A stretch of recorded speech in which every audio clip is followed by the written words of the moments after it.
तो चलिए सीधे मुद्दे पर आते हैं। आज के इस खास एनालिसिस में हम डिकोड करने वाले हैं चेन्नई सुपर किंग्स और लखनऊ सुपर जायंट्स के बीच हुए उस पागल कर देने वाले मैच को, मतलब लिटरली जिसने सबको हिला कर रख दिया। शुरू में लग रहा था कि लखनऊ तो ये मैच आसानी से ले उड़ी, लेकिन फिर पिक्चर ही पलट गई। हम एकदम डेटा और आंकड़ों के साथ इस मैच का पूरा ऑपरेशन करेंगे और समझेंगे कि आखिर ये हारी हुई बाजी एक ऐतिहासिक जीत में कैसे बदल गई। लेकिन यार, इस मैच के स्टैट्स में घुसने से पहले जरा दाव देखिए। चेन्नई की टीम आधी से ज्यादा तो चोटों से परेशान है, बड़े नाम बाहर बैठे हैं और सबसे बड़ी बात, इस करो या मरो वाले मैच में उनके लेजेंडरी फिनिशर MS धोनी भी नहीं थे।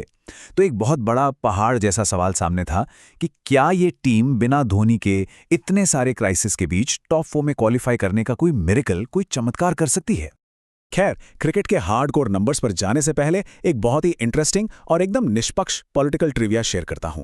एक अजीब सा कोइंसिडेंस है। देखिए, जब जयललिता जी तमिलनाडु की CM बनी तो चेन्नई ने ट्रॉफी उठाई। फिर जब स्टालिन जी CM बने तो भी उसी साल चेन्नई चैंपियन बनी। और अब इस साल विजय वहां के नए CM बने हैं। तो क्या ये अजब गजब संयोग एक बार फिर रिपीट होने वाला है? वेल, ये तो वक्त ही बताएगा, लेकिन इस ट्रिविया ने पूरी स्टोरी में एक अलग ही तड़का लगा दिया है। एनीवे, वापस मैच पर आते हैं और ये नंबर देखिए, 203 रन। ये क्लियरली दिखाता है कि असली पहाड़ क्या था। लखनऊ ने चेन्नई के सामने जीत के लिए 203 रनों का एक मॉन्स्टर टारगेट सेट किया था।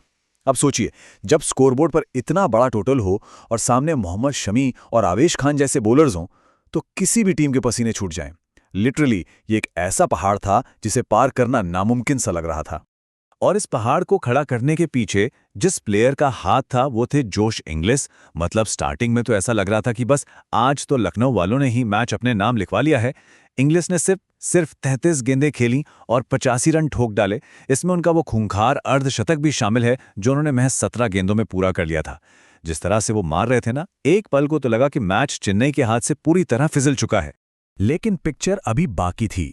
यहां जो सबसे कमाल की बात उभर कर सामने आती है वो है लखनऊ की पारी में आया एकदम अचानक से ब्रेक। पहले 9 ओवरों में उन्होंने 112 रन कूट दिए थे, एकदम ताबड़तोड़। लेकिन फिर आया मैच का पहला असली टर्निंग पॉइंट। आखिरी 11 ओवरों में वो सिर्फ 91 रन ही बना पाए। अब सोचने वाली बात है, ऐसा क्या हुआ जिसने लखनऊ की इस बुलेट ट्रेन पर अचानक से इमरजेंसी ब्रेक लगा दिया? और इस इमरजेंसी ब्रेक का नाम है ओवरटन। ये वो अनसंग हीरो हैं, वो साइलेंट किलर हैं जिन्होंने मिडिल ओवर्स में आकर खामोशी से लखनऊ के पूरे मोमेंटम को चकनाचूर कर दिया। जब जॉश इंग्लिस ग्राउंड पर तबाही मचा रहे थे, तब ओवरटन ने ही वो जादू किया जिसने चेन्नई को वापस इस गेम में लाकर खड़ा कर दिया। आइए इनके स्पेल को थोड़ा डीकोड करते हैं। ओवरटन ने अपने कोटे के 4 ओवरों में सिर्फ 36 रन दिए, लेकिन सबसे बड़ी बात, उन्होंने 3 सबसे बड़े विकेट निकाल लिए। सबसे पहले तो खतरनाक दिख रहे जोश इंग्लिश को चलता किया और फिर ऋषभ पंत और अक्षत रघुवंशी जैसे सेट बैटर्स को आउट करके लखनऊ के मिडिल ऑर्डर की सच में कमहरी तोड़ दी। अगर आज लखनऊ के हाथों से ये मैच फिसला है ना, तो उसका बहुत बड़ा क्रेडिट ओवरटन के इस मास्टर क्लास स्पेल को जाता है।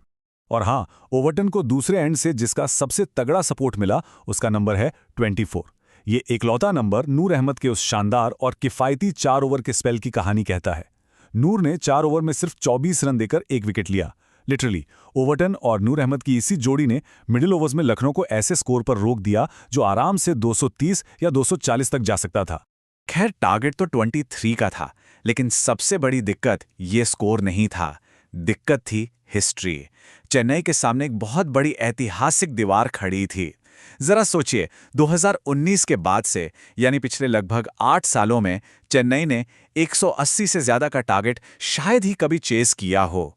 बड़े टारगेट्स का पीछा करने में हालिया सालों में उनका रिकॉर्ड काफी खराब रहा है।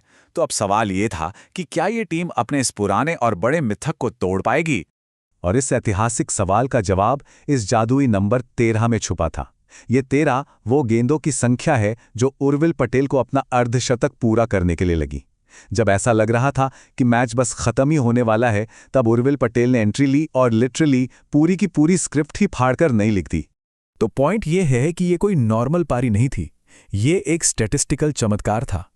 उर्विल पटेल ने सिर्फ 23 गेंदों पर 65 रन बना डाले और इसमें 8 गगनचुंबी छक्के। जी हां, 8 छक्के शामिल थे।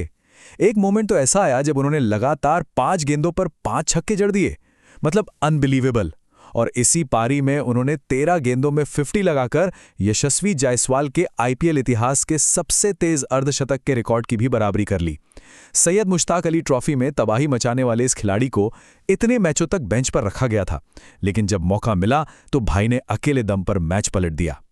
उनका इम्पैक्ट इतना जबरदस्त था कि क्रिकेट के बड़े बड़े लेजेंड्स भी शॉक में थे। सुनील गावस्कर जी का ये स्टेटमेंट देखिए। उन्होंने कहा, एक शानदार पारी मुश्किल पिच को बहुत आसान बना दिया, खासकर स्पिनर्स के खिलाफ। ये कोई छोटी बात नहीं है। पिच बैटिंग के लिए बिल्कुल भी आसान नहीं थी, लेकिन उर्विल की उस ब्रूटल पावर और टेक्निक ने उसे एकदम साधारण क्लब लेवल का बना दिया। अब जरा इस रन चेस के पेस को देखते हैं। कहानी एकदम क्रिस्टल क्लियर हो जाएगी। पावर प्ले के शुरुआती 6 ओवरों में ही चेन्नई ने 91 रन कूट दिए थे। इसमें नो डाउट संजू सैमसन के 14 गेंदों में 28 और ऋतुराज गायकवाड़ के 28 गेंदों में 42 रनों का भी अच्छा रोल था। लेकिन शुरुआत में उर्विल पटेल ने जो डैमेज किया ना, उसी ने चेन्नई को आखिर में बचा लिया। क्योंकि अगर हम आखिरी 5 ओवरों का डेटा देखें तो चेन्नई बुरी तरह फंसती हुई नजर आई और सिर्फ 32 रन ही बना सकी। अगर वो शुरुआती तूफान नहीं आता ना, तो ये मैच जीतना लगभग नामुमकिन था फॉर श्योर। चलिए थोड़ा पीछे मुड़कर देखते हैं कि ये जीत हिस्टोरिकली कितनी रेयर है। 200 से ज्यादा का स्कोर चेन्नई ने बहुत कम बार चेस किया है। 2012 में उन्होंने आरसीबी के खिलाफ 206 रन चेस किए थे, फिर 2018 में कोलकाता के खिलाफ 203 रन, और अब इतने सालों के सूखे के बाद लखनऊ के खिलाफ ये 203 रनों का जादुई चेस पूरा किया है। ये अपने आप में एक बहुत बड़ी अचीवमेंट है।